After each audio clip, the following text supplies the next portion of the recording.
এটা কি? এটা প্রতিবাদ না, এটা মানুষের জবাব, যে শেখ হাসিনা অত্যাচারের জবাব হলো এটা। তাকে অন্যায়ভাবে যে তার প্রতি নির্মম অত্যাচার করা হয়েছে, তাকে ধুকে মরার ব্যবস্থা করা হয়েছে, তাকে চিকিৎসা নিতে দেওয়া হয় নাই, মানুষ নীরব প্রতিবাদ কিন্তু কালকে জানাতে আপনি দেখেছেন।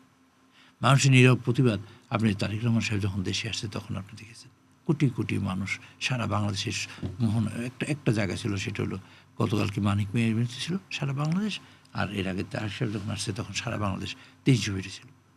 এটা হয় কেমনে? মানুষকে তো দাওয়াত করে আনা যায় না, কেউ একটু বিরিয়ানি খেয়ে অথবা মিষ্টি খাবে কথা বলে আনা যায় না, মানুষ তার গরজে আসে। যারা যে দাঁড়িয়েছে আমার আশেপাশের লোকেরা ছিল, অনেক সময় আসছে, তারা 11টার দিকে আসছে, 11টার থেকে 3টের সময় জানা হয়েছে বা 3টের সাথে এরকম সময় মতো মানুষ দাঁড়িয়েছে, বিরক্ত না, বিরক্ত না।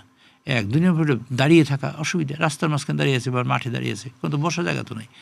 2 ঘন্টা 3 ঘন্টা 4 ঘন্টা ধরে মানুষ দাঁড়িয়ে আছে। সকালে মানুষ গেছে, 4-5 ঘন্টা দাঁড়িয়ে থেকে তাকে একবার শ্রদ্ধা নিবেদন করার জন্য দাঁড়িয়ে আছে। উনি জানাজা নামাজ না পড়লে কী হয় একটা লোকের? সে তো ফরজে কিফায়া, কিন্তু দাঁড়িয়ে আছেন যে আমি আমার নেত্রীকে এই জানাজা করে আমি দোয়া করে তাকে আমি বিদায় দিচ্ছি, এই আবেগ নিয়ে দাঁড়িয়েছেন।